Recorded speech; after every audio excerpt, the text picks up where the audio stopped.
User not eligible এই সমস্যাটা কিভাবে সমাধান করবেন। হ্যাঁ, এই সমস্যাটা যদি আপনার ফেসবুক পেজ কিংবা ফেসবুক প্রোফাইলে থাকে সেই ক্ষেত্রে আপনি ফেসবুক পেজ কিংবা প্রোফাইল থেকে কখনোই টাকা ইনকাম করতে পারবেন না।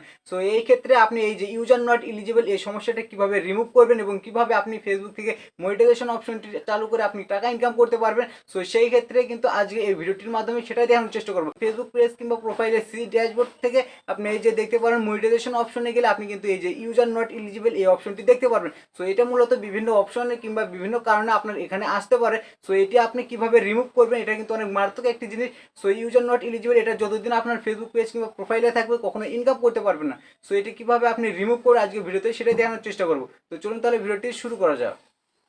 আপনাকে কি করতে হবে এবং কি কি করলে আপনি এইটি রিমুভ করতে পারবেন, চলুন তাহলে সেগুলো একটু জেনে নিই। সো এগুলো থেকে সর্বপ্রথম আপনার ফেসবুক প্রোফাইল কিংবা ফেসবুকের যে কভার ফটো রয়েছে সেগুলো আপনার ঠিক করতে হবে। যদি সেগুলো আপনার নিজের না হয়ে থাকে সেই ক্ষেত্রে অবশ্যই আপনার নিজের ফটো কিংবা নিজের তৈরি করা কিছু লোগো কিছু দিয়ে দিবেন। সো এরপর আর দ্বিতীয় রয়েছে আপনার ভিডিও। সো আপনার রিলস ভিডিও এবং লং ভিডিও যেগুলো আপলোড করেছেন, অর্থাৎ রিলস কিংবা লং ভিডিও যেগুলো আপলোড করেছেন সেগুলো আপনার নিজস্ব ভিডিও কিনা, আপনি যদি অন্য কারো ভিডিও যদি আপলোড করে থাকেন সেক্ষেত্রে অবশ্যই সেই ভিডিওগুলো আপনার ডিলিট করতে হবে।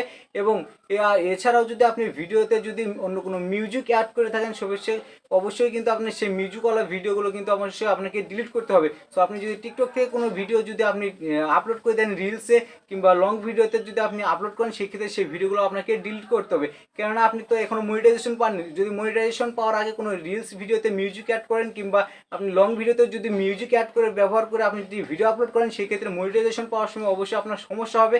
সো এগুলো অবশ্যই আমি বলবো মনিটাইজেশন পাওয়ার আগে কোনো ভিডিওতে রিলস কিংবা লং ভিডিওতে কখনোই আপনি মিউজিক ব্যবহার করবেন না। সো মনিটাইজেশন পাওয়ার আগে কিন্তু আপনি কখনোই মিউজিক ব্যবহার করবেন না, এটা সবচেয়ে ভালো হয়। কারণ বর্তমানে প্রচুর প্রবলেম হচ্ছে মিউজিক ব্যবহার করার কারণে কিন্তু মনিটাইজেশনের ক্ষেত্রে।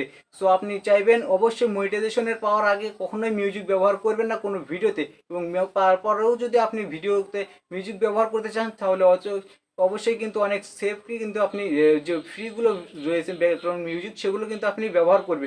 সো এরপর রয়েছে 3 নম্বরে যে আপনাকে অবশ্যই লাইভ করতে হবে 1 সপ্তাহ কিংবা 7-8 দিন কিন্তু আপনাকে একটানা লাইভ করতে হবে। এরপর যেটা রয়েছে রিপোর্টের প্রবলেম থেকে কিন্তু আপনাকে ফেসবুক টিমের কাছে অ্যাপ্লাই করতে হবে আপনার জানে এই যে ইউজার নট এলিজিবল এই সমস্যাটির সমাধান হয়। সো এগুলো মেনে চলার পরে আপনাকে কিন্তু রিপোর্টের প্রবলেমে গিয়ে আর কি অ্যাপ্লাই করতে হবে। সো কীভাবে অ্যাপ্লাই করবেন এখন আপনাকে সেই প্রসেসটি দেখানো হবে। সো অবশ্যই আপনি রিপোর্টের প্রবলেমে গিয়ে আর কি অ্যাপ্লাই করার আগে অবশ্যই 2-3 দিন লাইভ করবেন। সো 2-3 দিন লাইভ করার পরে আপনি কিন্তু অবশ্যই এটা অ্যাপ্লাই করবেন। সো এই ভিডিওটা যদি আপনি খুঁজে না পান সেই ক্ষেত্রে অবশ্যই ইউটিউব থেকে দেখে থাকলে অবশ্যই সাবস্ক্রাইব করে আমাদের সাথে থাকুন এবং ফেসবুক থেকে দেখে থাকলে অবশ্যই ফলো করে রাখুন। সেক্ষেত্রে এই ভিডিওতে আপনি পরবর্তীতেও দেখতে পারবেন। সো অবশ্যই আপনি কিন্তু এই কাজগুলো করার পর যে কিছুক্ষণ আগে যে কাজগুলো বললাম সো এগুলো সব কিছু মেনে চলার পর আপনি কিন্তু আসলে 2-3 দিন লাইভ করবেন। লাইভ করার পর কিন্তু তারপর আপনি এখানে অ্যাপ্লাই করবেন রিপোর্টের প্রবলেমে গিয়ে। সো কীভাবে অ্যাপ্লাই করবেন চলুন সেটা দেখে নিই। তো সর্বপ্রথম আপনি ফেসবুক প্রোফাইল কিংবা পেজের ড্যাশবোর্ডে গিয়ে আপনার মনিটাইজেশন অপশন থেকে এই যে দেখতে পাচ্ছেন ইউজার নট এলিজিবল। সো এটার উপরে কিন্তু আপনি আর কি এটা কিন্তু আপনি স্ক্রিনশট দিয়ে নেবেন এই সমস্যাটি। সো এটা স্ক্রিনশট দিয়ে নেওয়ার পর আপনি কিন্তু এখান থেকে সরাসরি চলে যাবেন আপনার যে ফেসবুক রয়েছে, সরাসরি ফেসবুকে চলে যাবেন। ফেসবুক অফিসিয়াল যে ইয়েটা রয়েছে অ্যাপস, সরাসরি ফেসবুক অফিসিয়াল অ্যাপসে চলে যাবেন। অ্যাপসে চলে যে আপনার ফেসবুক পেজে যদি সমস্যা হয় সেক্ষেত্রে আপনি ফেসবুক পেজ লগ ইন করে নেবেন এবং যদি ফেসবুক আইডিতে সমস্যা হয়ে থাকে সেক্ষেত্রে আপনার ফেসবুক আইডিটি এখানে লগ ইন করে নেবেন। সো আপনার ফেসবুক পেজ কিংবা আইডি এখানে লগ ইন করে নেওয়ার পর এই যে 3 ডট আইকন দেখতে পাচ্ছেন সরাসরি এই 3 ডট আইকনে চলে যাবে। এখানে আসার পর এই যে এখানে দেখতে পারবেন এই যে হেল্প অ্যান্ড সাপোর্ট এটার উপরে ক্লিক করবেন। এরপর দেখতে পারবেন নিচে একটু অপশন রয়েছে এই যে হেল্প অ্যান্ড সাপোর্ট এটার উপরে ক্লিক করার পর এই যে রিপোর্টের প্রবলেম আপনি এখানে ক্লিক করবেন। এখানে আসার পর একটু নিচে দেখতে পারবেন এই যে কন্টিনিউ টু রিপোর্টের প্রবলেম এটার উপরে ক্লিক করবেন। এখানে কিন্তু আপনি ক্রিয়েটিং রিপোর্ট এটা কিন্তু রিপোর্ট করার জন্য অ্যাপ্লাই করবেন যেটা সেটা কিন্তু এখানে ক্রিয়েটিং হচ্ছে।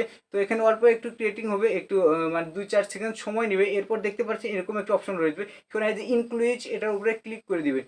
এটার উপরে ক্লিক করে দেওয়ার পর এখানে দেখতে পাচ্ছেন অনেকগুলো অপশন রয়েছে। সো আপনার ফেসবুক পেজ নাকি প্রোফাইলের সমস্যা সেটা এখান থেকে সিলেক্ট করবেন।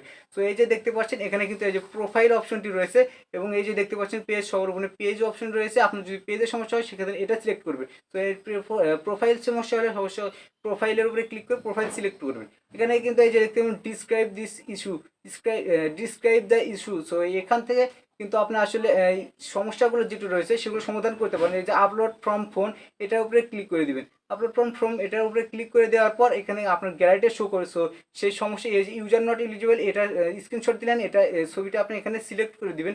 সিলেক্ট করে দেওয়ার পর এই যে দেখতে পাচ্ছেন এখানে কিন্তু চলে আসলো। এরপরে এই যে ডিসক্রাইব দ্য ইস্যু, সো এখানে কিন্তু আপনাকে কিছু লিখে ফেসবুক টিমের কাছে আসলে অ্যাপ্লাই করতে হবে। সো এখানে আপনি কি লিখবেন সেটা আপনি এই যে দেখতে পাচ্ছেন আমি কিছু লিখে রেখেছি। সো আপনি চাইলে এটা লিখতে পারেন।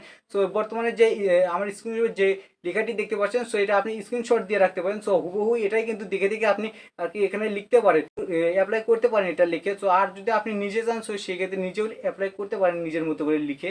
সো আপনি যেটা আমি যেটা লিখেছি, সো আপনি যদি সেটা লিখতে চান সো এই যে দেখতে পাচ্ছেন এখানে আজকে লিখে দিবেন।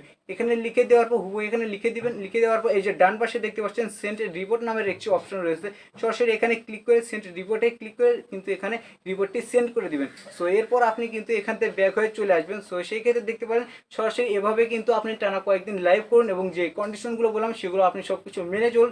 সেই ক্ষেত্রে কিন্তু আপনি এই যে ইউজার নট এলিজিবল এই সমস্যাটা কিন্তু সমাধান করতে পারবেন। সো ভিডিওটি যদি ভালো লাগে থাকে সেক্ষেত্রে অবশ্যই আমাদের সাথে থাকুন। ধন্যবাদ সবাইকে।